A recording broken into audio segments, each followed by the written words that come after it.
Hello, welcome জানাই JS ভিডিওর আরও একটা নতুন ভিডিওতে। আশা করছি দূরে কাছে যে যেখান থেকে ভিডিওটি দেখছেন সবাই ভালো আছেন, আমিও ভালো আছি।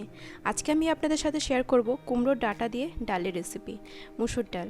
তো এটা আমার শাশুড়ি মায়ের রেসিপি, আমার শাশুড়ি মা বলে দিয়েছিল। তো যেভাবে মা বানায় বাড়িতে আমি সেভাবেই বানিয়েছি। তো কেমন লাগলো, কিভাবে বানালাম, সেই জানতে হলে পুরো রেসিপিটা সাথে থাকতে হবে। তো চলুন দেখে নেওয়া যাক। তো প্রথমে আমি এখানে কুমড়ো ডাঁটাটাকে কেটে নিয়েছি। কুমড়ো ডাঁটার গায়ের যে খোসাটা থাকে সেটা ভালো করে ছাড়িয়ে নিয়েছি। আর দু একটা পাতাও নিয়েছি, একদম কচি যে পাতাগুলো থাকে সেটাও নিয়েছি। আর নিয়েছি টমেটো কুচি, ছোট্ট সাইজের একটা টমেটো কুচি নিয়েছি, 3-4টে কাঁচা লঙ্কা চিড়ে নিয়েছি, আর আদা গ্রেট করে নিয়েছি। কেউ যদি চান তো আদাটাকে বেটে দিতে পারেন। আর দুটো পেঁয়াজ কুচিয়ে নিয়েছি। আর নিয়েছি একটা শুকনো লঙ্কা, একটা তেজপাতা, আর হাফ চামচ রাঁধুনি, আর হাফ চামচ গোটা জিরে। আর রাঁধুনির ফ্লেভারটা না খুব সুন্দর লাগে, যে কোনো তরকারিতে দিলে রাঁধুনি ফোড়ন বা রাঁধুনি বেটে দিলে তরকারির টেস্টটাই পাল্টে যায়। আর এখানে নিয়েছি ডাল, মুসুর ডাল। মুসুর ডালটাকে ভালো করে ক্লিন করে জল ঝরিয়ে রেখে দিয়েছি। আর মশলার মধ্যে নিয়েছি হাফ চামচ ধনে গুঁড়ো, হাফ চামচ লঙ্কা গুঁড়ো, হাফ চামচ হলুদ গুঁড়ো। তো চলুন দেখে নিই। আর পুরো রান্নাটা আমি কিন্তু করব সর্ষের তেলে।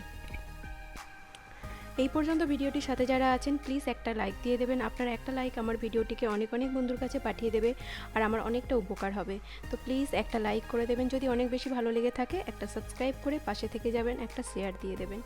আর এখানে আমি তেলটা গরম হয়ে গেছে, দিয়ে দিলাম তেজপাতা, শুকনো লঙ্কা, গোটা জিরে আর রাঁধুনি ফোড়ন।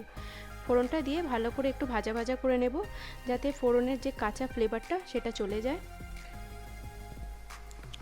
এখন আমি দিয়ে দিলাম কুচনো পেঁয়াজ। পেঁয়াজটা দিয়ে একটু ভাজা ভাজা করে নিয়ে এর মধ্যে দিয়ে দেব গ্রেট করে রাখা আদা আর সামান্য একটু লবণ। লবণটা দিলাম, পেঁয়াজটা তাড়াতাড়ি নরম হয়ে যাবে।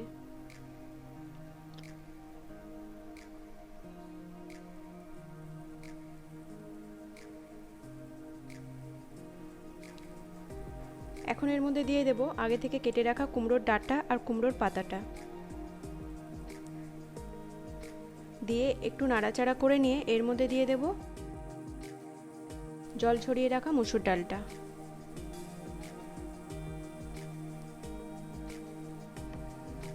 অনেকেই রেসিপিটা করে ডাঁটাটাকে আলাদা করে সিদ্ধ করে নেয়।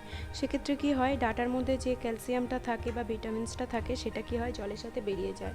তাই আমার শাশুড়ি মা বলেন যে এটা একসাথে করলে খেতেও টেস্টি হয়, আর যে ডাঁটার যে ভিটামিনসটা আছে সেটাও শরীরের মধ্যে যায়। এতে কি হয়, খুব একটা স্বাস্থ্যকর পুষ্টিকর খাবার হয়। তো এখন আমি এর মধ্যে দিয়ে দিলাম কুচিয়ে রাখা টমেটো আর বেসিক্স মশলাগুলো, আর দিলাম দুটো কাঁচা লঙ্কা। দিয়ে ভালো করে মিশিয়ে নেব, নিয়ে এর মধ্যে জল দিয়ে দেব। আর যে বাটিতে আমি ডালটা ভিজিয়েছিলাম সেই বাটির 1 বাটি আর হাফ বাটি, 1.5 বাটি মতো আমি জল দেব। টেস্ট মতো লবণও দিয়ে দেব।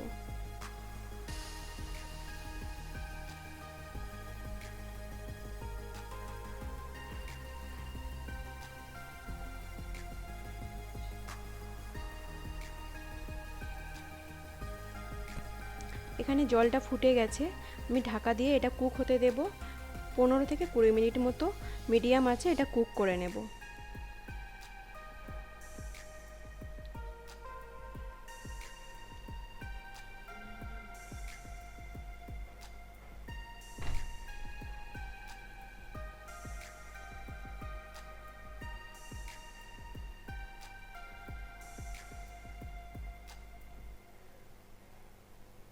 এখানে আমার রান্নাটা হয়ে গেছে, ঢাকনাটা খুলে দিলাম।